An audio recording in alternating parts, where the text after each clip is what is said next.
Hoje a gente vai continuar falando sobre perdas e luto. Nós tivemos a primeira live na semana passada. Muita gente me procurando, falando com relação às perdas que tem tido nesse momento de pandemia. E não tem sido fácil, gente. Pessoas perdendo assim 4 familiares, foi assim, perdeu 1, 2 no outro dia, o segundo, o terceiro, 2 irmãs, a mãe, e uma semana depois perdeu o marido. Então assim, gente, a gente pode falar que é uma tragédia, né?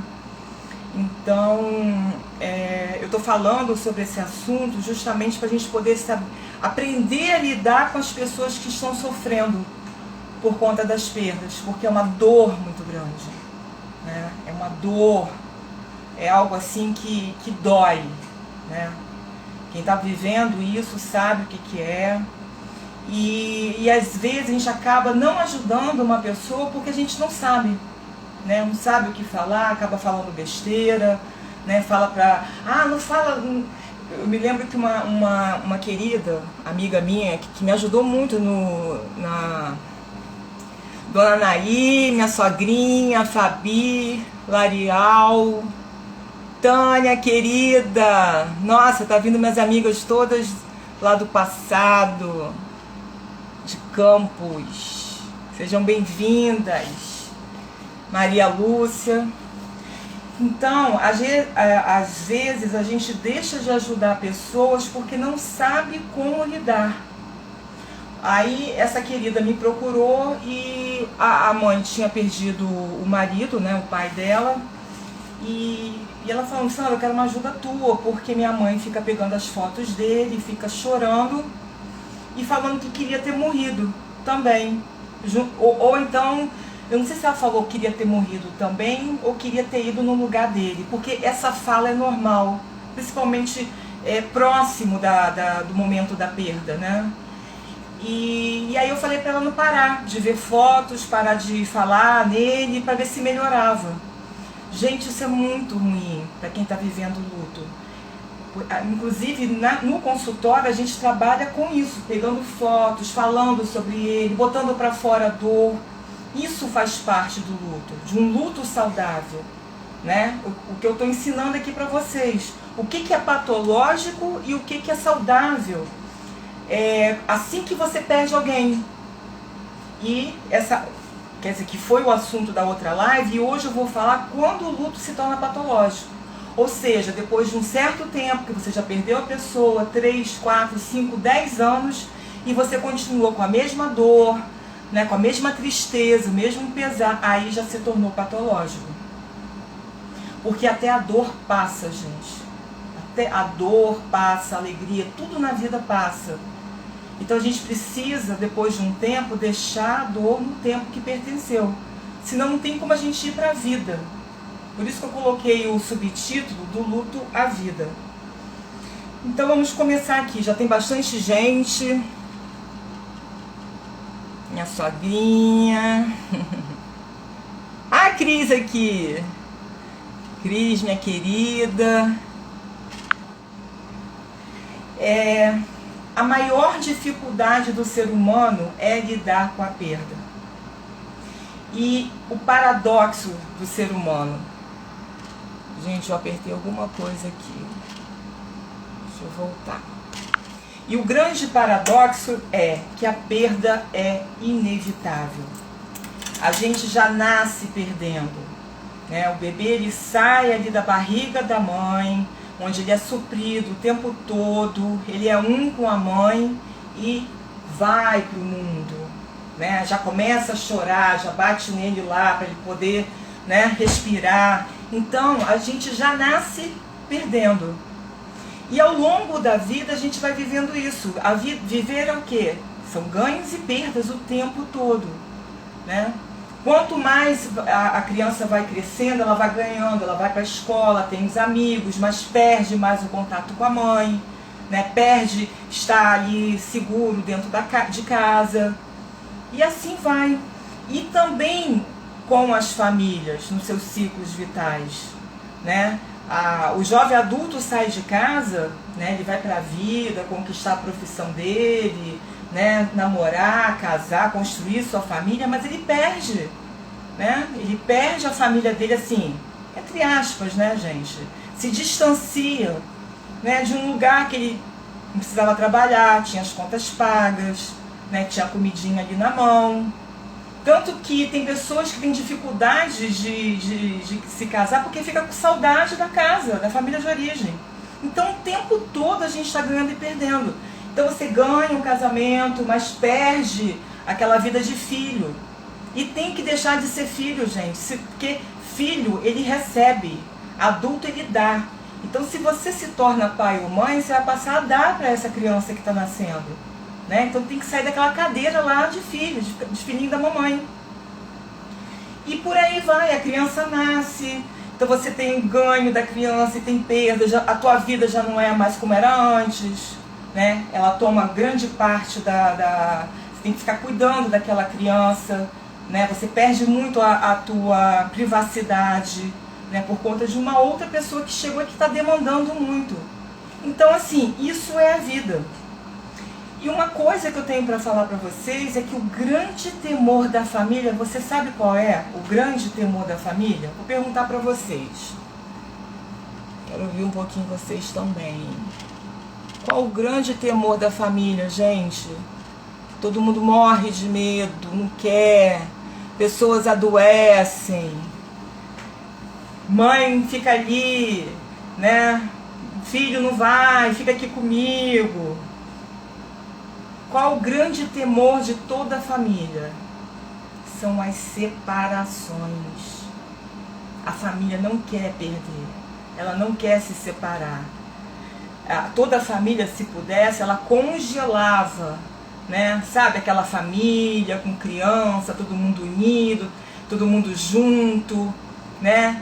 A gente vê os pais, os filhos estão crescendo, passou tão rápido, aquela nostalgia, né? Passou tão rápido, nunca mais eu vou ter aquilo que tinha, né? Então assim, separações. Tem gente que adoece por conta disso. Quantas pessoas que vivem um casamento que adoece para que o marido não saia de casa e fique cuidando dela. Então o grande temor da família / ser humano são as separações. E também falei da live passada a questão o que é normal e o que é patológico frente a uma perda, principalmente uma perda de uma morte. E como está acontecendo agora na pandemia, gente, às vezes eu assisto a Globo tem falado muito isso, não gosto de assistir, mas quando eu assisto, vidas interrompidas. É o luto interrompido, né? É aquela coisa assim abrupta. A pessoa estava vindo, cheia de saúde, trabalhando, casada, cuidando dos filhos, né? Hoje eu fiquei sabendo que uma pessoa foi passear em Maceió, gente, passear.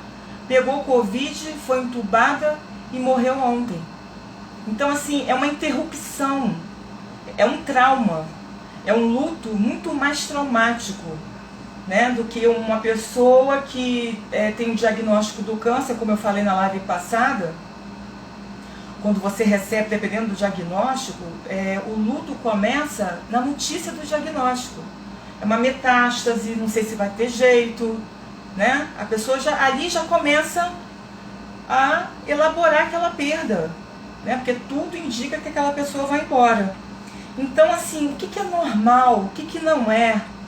Às vezes eu ouço pessoas, graças a Deus, fulano tá tão bem, eu vi ela lá no funeral e ela tava assim, sabe? Tava consolando todo mundo. Gente, se você vê uma pessoa consolando quem perdeu mais próximo, a ficha ainda não caiu. Ela ainda está na fase do torpor que a gente fala, né? Da negação. É um amortecedor da mente para, tipo assim, parar o impacto daquela notícia, principalmente de uma interrupção. Um outro tipo de luto que é muito difícil, gente, é a pessoa que sai de manhã, te dá bom dia, né? Hoje meu marido estava falando que acho que foi um tio dele, Dona Anaí pode até confirmar, que saiu de casa e falou fui. Que hoje eu fui fazer não sei o que e falei pra ele, ó, fui, hein? E ele lembrou dessa situação, que ele saiu, fui e nunca mais voltou. E nunca mais ninguém na família falou fui. Então assim, é muito mais difícil, porque a pessoa recebe a notícia, ah, foi atropelado. Não, eu falei com essa pessoa agora. Não, peraí, houve algum erro, aconteceu alguma coisa. Então assim, e não é pra gente julgar, gente. Não é pra gente julgar, eu falei isso semana passada.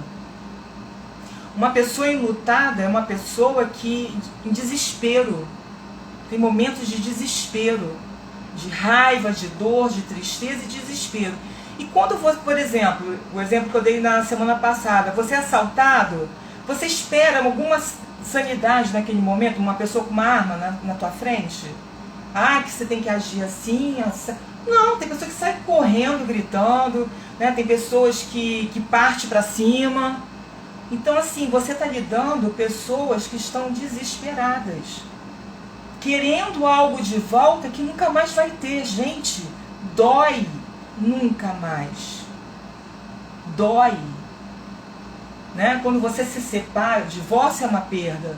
Né? Aí ainda fica na cabeça de um dos cônjuges ou dos dois, ah, quem sabe a gente se reencontra no futuro, mais, como é que se fala, mais maduros. E gente, quando é morte, acabou, nunca mais, perdeu. Né? Então a gente não julgar as pessoas que estão passando por isso, dor e desespero, não se cobrar a normalidade, já falei, a pandemia, luto interrompido, né? Mais difícil de digerir, elaborar o luto. Né? Eu já falei que o luto é um lugar que a gente não quer estar. Né? Quando eu passei por situações de luto na vida, parecia que eu estava de castigo, porque me colocaram ali e eu tenho que ficar, porque o luto tem um tempo. Né? E isso é saudável. Eu vou falar sobre isso, você viver aquele tempo de luto, para não se tornar patológico, chorar, dor, tristeza, falar da raiva, inconformismo. Todo enlutado tem direito. Parei. Então assim, não é queda de internet, viu? Ela tá da mesma maneira. Isso aí parece que é tráfego. Meu marido que falou isso pra mim, tráfego, trânsito, sei lá, alguma coisa aí, tem um monte de gente fazendo live, aí fica tendo essas quedas. Então, o que é elaborar o luto, gente? Quem estava aqui na semana passada? Oi, querida, terapeuta Severina, seja bem-vinda, Joana. Verinha, querida, boa noite. Miriam, Luciene. O que é elaborar luto, gente? Patrícia.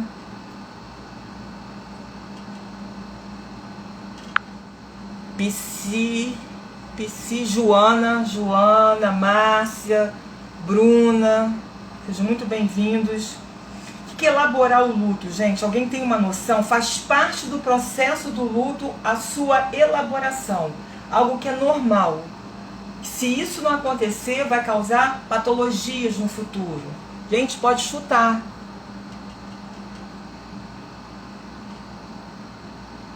Ah, que bom, Verinha, que ela tá na live. Seja bem-vinda, querida. Lucena. Elaborar o luto é tornar assimilável, digerir. É uma tristeza frente a uma perda, sentir dor e pesar. Se você está vivendo tudo isso, você está vivendo algo que faz parte da natureza do luto, né?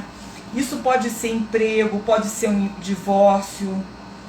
Então, o luto é uma adaptação a um novo momento. Porque quando a gente perde alguém ou algo, acontece uma desorganização. Gente, o que eu ouço? O chão se rompeu debaixo de mim. Alguém já teve esse sentimento? É horrível. Às vezes é um divórcio, né? Que o parceiro fala, não quero mais ficar com você. Aquela sensação de que o chão se rompeu. Parece que a família está se rompendo. Então isso é normal. Aquele vazio, aquela sensação, né? tá faltando algo. Por isso que é inconformismo, né? Você quer trazer de volta algo que está faltando. E quanto maior o apego, gente, maior é a dor, né? É o preço da gente amar demais, é a dor, é a saudade. Então, isso faz parte do luto normal. E um luto normal que eu falo, gente, não é um suicídio, que a gente fala que são lutos mais complicados. Desaparecimento, né, que quando a pessoa é desaparecida, não aparece o corpo, né, às vezes a família leva 20 anos para fechar, às vezes não fecha o luto, né? Então eu estou falando um luto normal, entre aspas, um luto mais, tipo assim, um luto natural, quando a pessoa vai pela idade. Até um luto interrompido, que é uma situação muito difícil, ele tem um tempo, tá? Que é em torno de 2 a 3 anos. Porque, como eu falei, depois vai passando, vai amenizando a dor, né? Então, é necessário chorar. Gente, não tome Rivotril. Se tiver, eu vou falar aqui que tem depressão, você pode se deprimir, tamanha dor que você está vivendo. Vá no médico e se trata com um antidepressivo, porque o antidepressivo daqui a pouco tira. E às vezes, gente, o que eu mais no funeral, o que eu mais, todo mundo tinha um Rivotril na bolsa. Ah, você quer um Rivotril? Ah, você quer um Rivotril? Pro meu bem. Mas eu sabia que se eu tomasse o Rivotril, né, aquilo ia me dar uma sensação de bem-estar, que depois eu ia querer mais e mais. Eu vou falar sobre compulsão. E é necessário passar pela... Só se você tiver um desmaio, não estiver dando conta naquele momento, tudo bem, um calmante, né? Rivotril, calmante, a gente toma quando você está em pânico, é indicado. Mas não fique tomando o tempo todo isso, porque vai mascarar a dor que você precisa botar para fora. Existem as reações físicas normais que eu falei, né? Principalmente próximo da perda e durante um ano, dor de cabeça, muitas emoções, gente, é muita coisa, é raiva, né? Parece por ondas, né? Eu ouço os relatos e também o que eu vivi, parece que assim, um dia você está bem, de manhã você está bem, à noite você está mal. Aí no outro dia você acorda mal, aí à tarde você melhora. Aí chega à noite você piora. Aí daqui a pouco vai espaçando. Um dia você tá mal, aí 2 dias você fica bem, no outro dia você cai e não quer nem levantar da cama. Faz parte. Isso é normal, né? Dor de cabeça, já falei, estômago, gente, digestão, digerir essa situação, da indigestão, fica queimando, é normal, por um tempo. Né? Quando se cronifica, quando não consegue, se torna patológico, você pode até ter um problema sério no teu estômago. Mas isso no início, né, no começo, isso é normal. Perda de apetite, perda de sono, acordar de madrugada assustado, né? 5 horas da manhã você acorda, parece que você está um pesadelo, voltou para o pesadelo. Ou uma sensação que você está vivendo um pesadelo, que você vai acordar e que vai tudo voltar ao normal. É normal, né? Então, assim, situações que são normais frente à notícia, desmaio, estado de torpor, a pessoa fica assim, estado de choque, né? Ficar anestesiado, dor no peito, angústia, ter pesadelos, tristeza profunda. Quando vira depressão, procurar um médico, que isso é muita dor, né? Sentimento de vazio, desamparo, solidão e querer ter morrido. Ou achar que quem deveria ter ido era você e não quem foi. É normal. Isso vai passar. Agora, se não passar com o tempo, aí já não é normal. A gente tem que... Estou falando isso no início, tá? Inconformismo, raiva. Eu estava atendendo uma família que o marido falou assim, a minha mãe fala, eu perdi o meu pai com 1 ano de idade. E a minha mãe falava assim pra gente, teu pai era um homem maravilhoso, mas eu, quando chegar no céu, eu vou dar uma coça nele. Ela ficou com ódio dele, gente. Isso é normal. Ter raiva daquele que faleceu. Vou te contar a história. A situação. Ele foi vender algo em outro estado e foi de avião. E ela falava, não vai nesse avião, não tô sentindo que não é pra você ir e tal, não sei o que. Gente, ele pegou o avião explodiu. Isso aconteceu em 1969, 65, por aí. O avião explodiu e ele morreu. Aí ela fala assim, teu pai me deixou com 20 reais, sei lá, na época, e 5 filhos para criar, e você tinha 1 ano. Eu acho que ela não teve dinheiro nem para enterrar. Alguém teve que pagar o enterro. Então, ela não se casou depois, e pros filhos, os filhos foram criados ouvindo da mãe, que o teu pai era um homem muito bom, mas ele não ouviu o que eu falei. Vocês estão entendendo? Eu acho que ela não conseguiu elaborar esse luto, porque isso foi depois de 20 anos, porque ela não se casou. E ela falava, ele não deveria ter feito isso, ele me abandonou. Quer dizer, a percepção dela daquela perda foi de abandono, que ele foi filha da mãe, porque ela avisou e ele foi. Não era para ter ido. Então, inconformismo, raiva, que eu já falei, negação faz parte, amortecedor. Se a pessoa está negando ainda, deixa ela, faz parte. Tá? Ela está tentando ainda assimilar aquela perda. Né? E tudo muito forte, gente. Tudo muito forte, mas que aos poucos vai diminuindo. Como eu falei para vocês, tudo passa, gente. Eu costumo falar para as pessoas que estão assim no início da perda, ai que dor, nossa, é insuportável. Isso vai diminuir. Eu sempre falo, aos poucos isso vai diminuir. Aí daqui a pouco a pessoa, né, na igreja assim me procura, Sandra, graças a Deus está melhorando, está diminuindo. Porque a sensação que a pessoa tem é que ela vai sentir aquilo para sempre. Olha que desespero, gente. O resto da vida eu vou sentir essa dor. Não, ela diminui. Tá? E a conclusão de um luto, a finalização, que eles chegam ao fim, tá, gente? Por mais difícil que seja e por mais prolongado, é a aceitação que gera paz. Porque o tempo todo você fica brigando com você mesmo, com dificuldade de aceitar. Aí entra o inconformismo. Né? E essa pessoa vai ficar para sempre dentro de você. Fisicamente nunca mais, mas dentro de você ninguém vai te tirar, tá? E fica a lembrança, a saudade. Agora, é o que eu quero enfatizar nessa live, que sendo que dependendo do luto, de como a pessoa lida com a situação, lidou com a situação, ela pode se transformar em luto patológico ou luto não elaborado.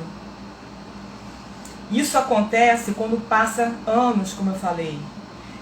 Eu vou dar um exemplo, gente. Você vai na casa de um marido faleceu. Aí você vai na casa daquela família. 3 anos, 4 anos depois, a mesa está posta, todo mundo nos seus lugares, aquela cadeira vazia. E a pessoa fala, parece que você ainda está lá atrás. Parece que está velando o morto. A pessoa não tem coragem de doar as coisas, né, os pertences daquela pessoa. O choro é o mesmo de quando a pessoa faleceu. Isso eu estou falando, gente, às vezes de 10 anos depois. Você, depois de muito tempo, se emocionar, quando lembra, saudade, é normal. Eu estou falando de um choro doído. Isso faz parte de um luto patológico. Né? Então você conversa com a pessoa, é a mesma conversa, a mesma dor, a casa é a mesma. Né? E um dos sintomas principais da pessoa, né, da família que não consegue elaborar o luto, é a paralisia. Aquela família para no tempo. Se lembra, gente, que eu sempre falo da paralisia emocional? Cronologicamente o tempo passa, mas a família ou a pessoa continua lá naquela perda, lá naquele momento, né? Não deixa a dor no tempo que pertenceu. Sintomas de um luto não elaborado: depressão. Depressão quando, gente? Se cronifica, tá? Vai passando, passa anos e piora. Tem que aumentar a dose do antidepressivo e a pessoa não consegue voltar ao normal. Somatizações, como eu falei, dores no início é normal, mas se aquilo se prolongar por muitos anos, um órgão vai adoecer, o estômago, né, o coração, muita dor no coração. Então, somatização. Outro sintoma também que é muito comum, quem perdeu pai e mãe na infância, quem foi abandonado, que também é uma perda, né? Defesa de se entregar nos relacionamentos.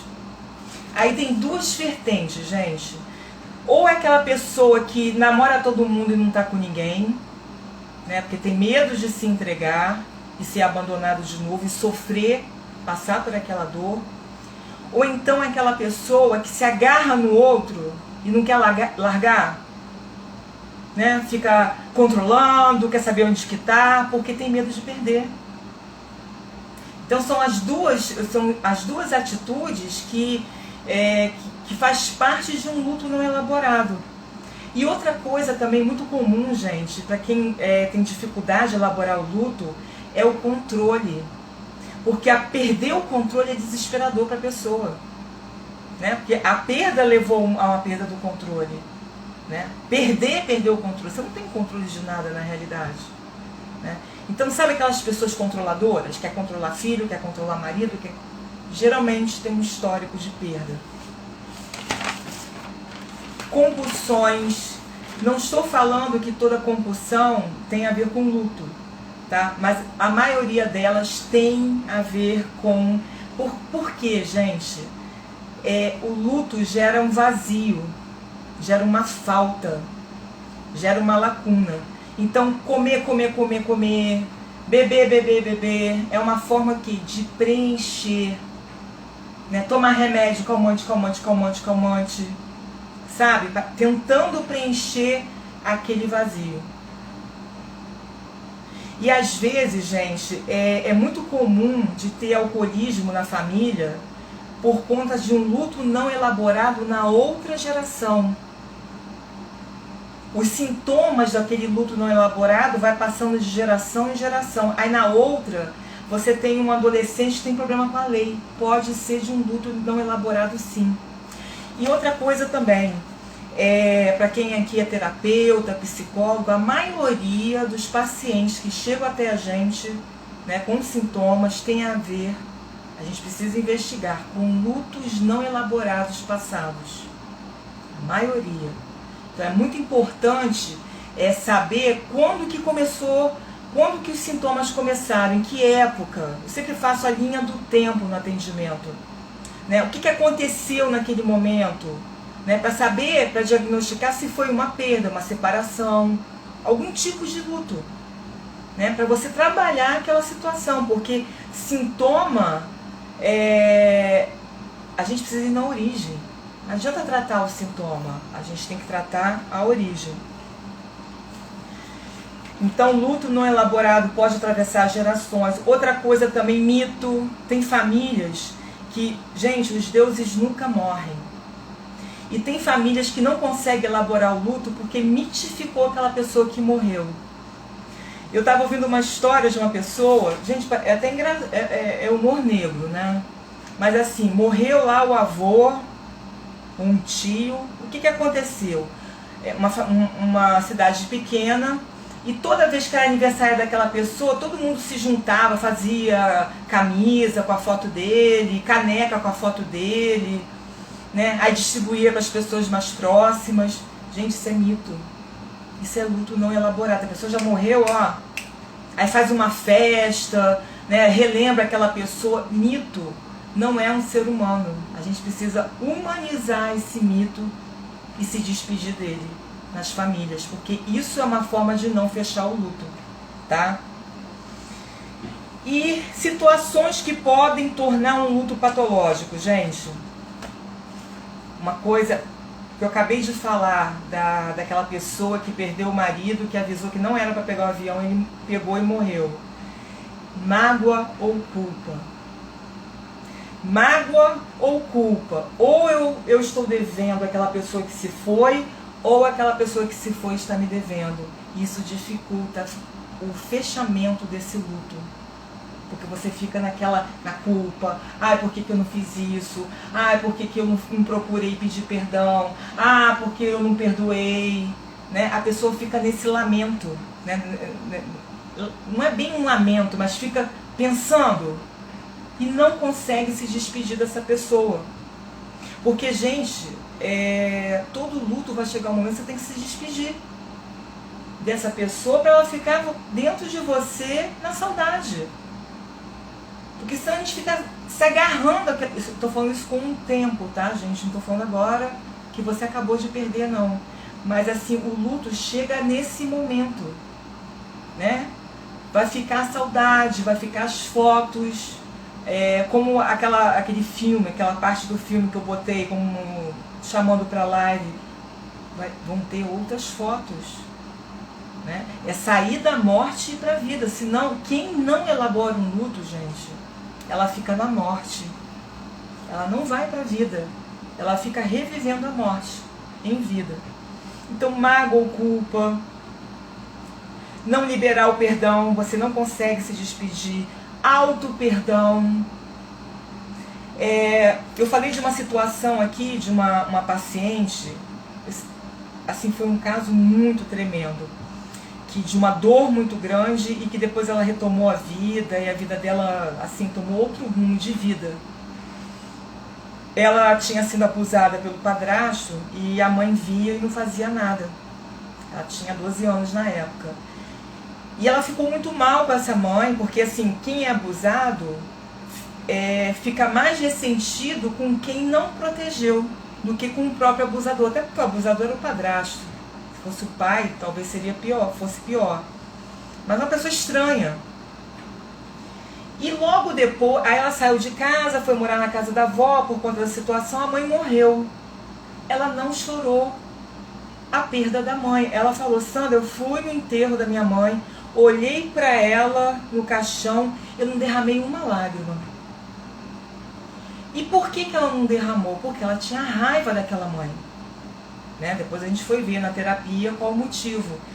E o que aconteceu? Eu tive que fazer aí na questão do abuso, toda a ressignificação dessa mãe, a baixa autoestima dessa mãe, a história que essa mãe deveria ter sido abusada também na infância e tal, e o abusador que também foi abusado na infância, ressignificar, né? Olhar quem está por trás dessas pessoas que você tem ressentimento. E chegou um determinado momento que a gente conseguiu fechar toda essa questão, ela liberou a mãe, ela liberou o padrasto, né? E a gente foi fazer o luto dessa mãe. Porque ela não tinha elaborado, e já tinha passado 20 anos, 20 ou 25 anos. E aí, quando eu pedi para ela fazer uma carta, para se despedindo dessa mãe, ela foi no enterro de uma irmã da igreja. E ela falou assim: Sandra, quando eu olhei para aquela pessoa que eu nem tinha tanto vínculo, mas eu olhei para ela no caixão, eu lembrei da minha mãe. Mas veio uma dor, eu chorei, eu cheguei até a debruçar no caixão, ficou a família toda olhando para mim. Gente, tipo assim, né? Um humor negro. E ela falou que veio toda aquela dor que ela não tinha chorado no enterro da mãe, porque estava magoada, ressentida, ela chorou naquele momento. Então, quando ela levou a carta para a gente se despedir da mãe, ela já tinha quase que feito todo o ritual que a gente chama de despedida, de botar aquela dor para fora. Então, vocês entenderam, um luto não elaborado por conta de ressentimento. Que ela nem sabia que tinha em relação à mãe, gente. Tudo inconsciente. Tem coisas que a gente vive hoje que a gente nem sabe, porque a gente não tem consciência.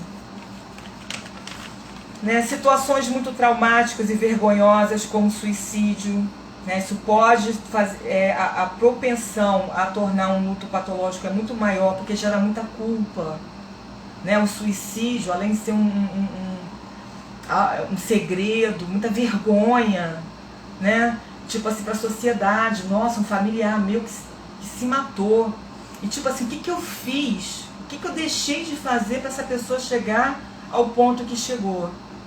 Né? Então assim, é muito difícil, precisa ser trabalhado isso. Né? Então raiva, vergonha, divórcio, né? Muita raiva daquele do marido que se divorciou, da esposa, né?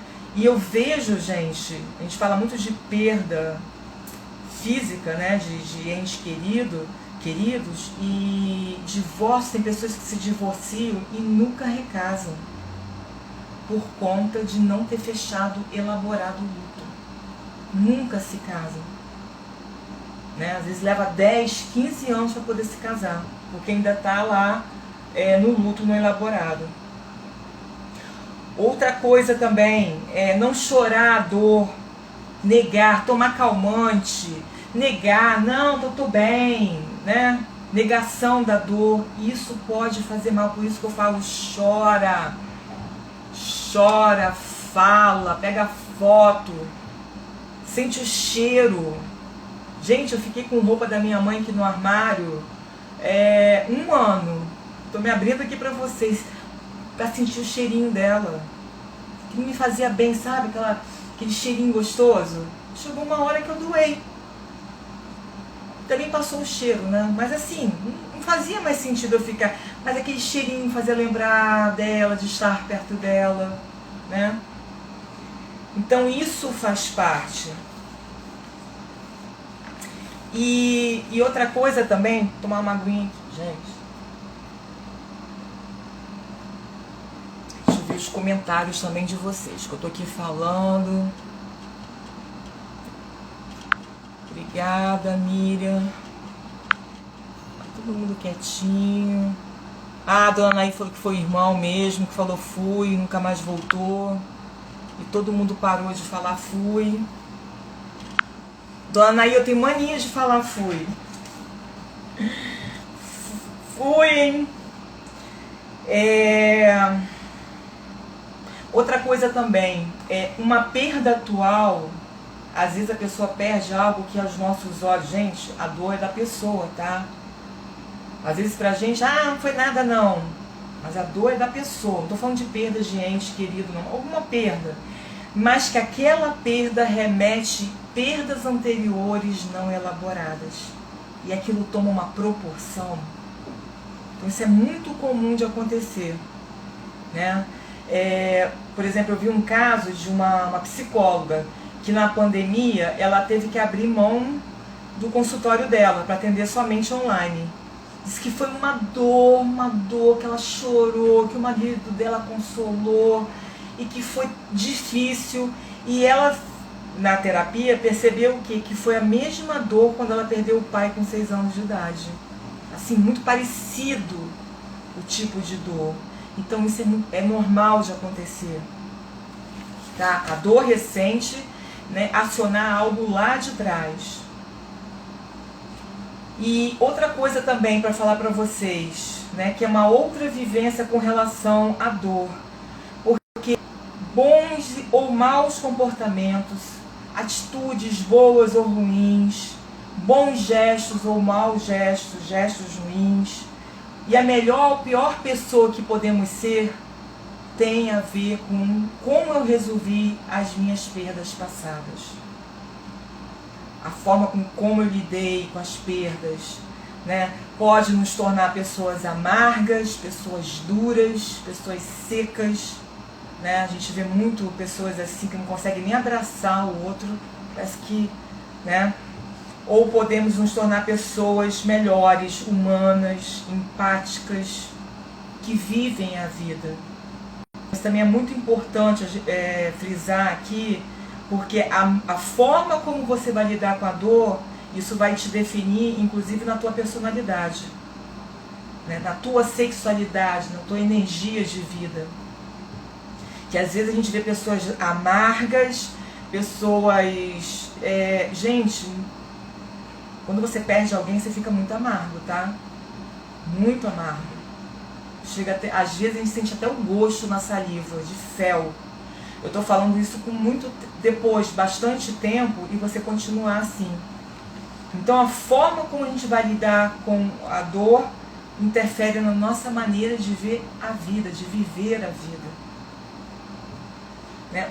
A escolha, o caminho que eu vou tomar, né? Caminho, eu sempre falo, caminho de saúde ou caminho de doença, de vitimização.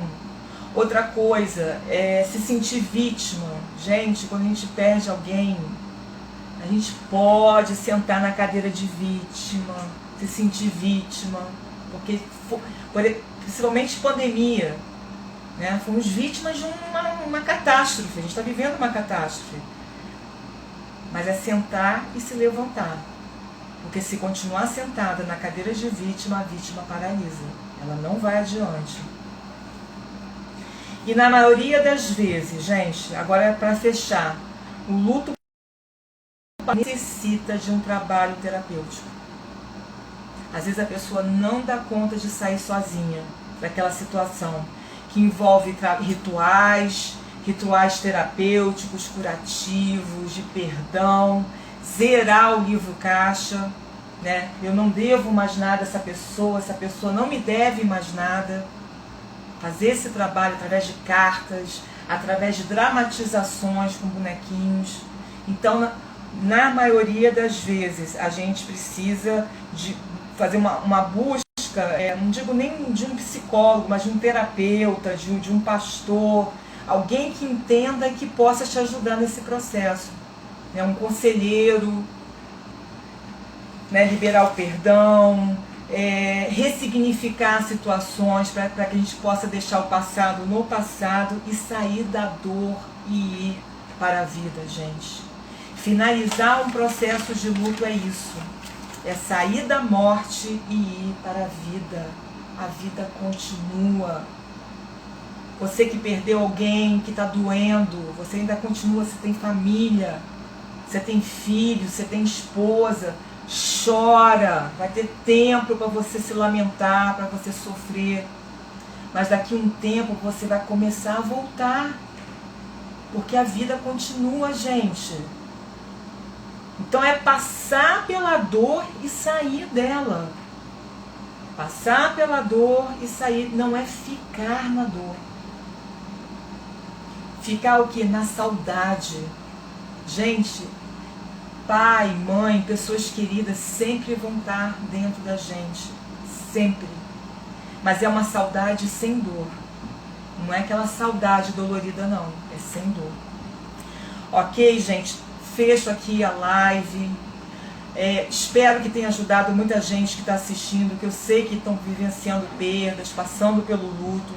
Outra coisa que eu tenho para falar para vocês, eu estou lançando um curso sobre perdas e luto para profissionais, médicos, conselheiros, pastores. Eu ainda estou fechando, tá? Está sendo gravado, vai ser vendido no Hotmart. Eu vou anunciar para vocês, tá? Pessoas que lidam com pessoas enlutadas. Aprender sobre rituais, sobre despedida, o que fazer. Às vezes a gente quer que uma pessoa se despeça daquela pessoa que morreu, mas sem zerar o livro caixa, sem trabalhar a mágoa ou a culpa. Não acontece, isso é erro técnico. A despedida, você não vai fazer um ritual de despedida com uma pessoa quem acabou 3 meses perdeu. Porque não vai se despedir, gente. Está muito recente. Ela ainda quer aquela pessoa. Então eu estou lançando esse curso, eu vou divulgar para vocês na próxima live, eu creio que já vai estar lá. Vou falar de preço, vou falar tudo para vocês. Tá? Vou dar desconto para quem os primeiros que procurarem, tá? Vou estar fechando isso. E outra coisa para deixar para vocês, gente, uma frase. Perder é o preço que pagamos para viver. Então, se você quer viver a vida na plenitude da vida, a perda faz parte dela. Às vezes, por medo de perder, a gente acaba perdendo. É o grande paradoxo de muitas pessoas que passaram pela dor da perda. Com medo de perder, eu deixo de me entregar e acabo perdendo aquela pessoa que eu estava me relacionando. Por medo de perder e ser abandonado, eu me fusiono aquela pessoa, né? Me torno uma pessoa ciumenta, chata, fico atrás, sigo aquela pessoa. Acabo perdendo aquela pessoa. Então perder faz parte da vida.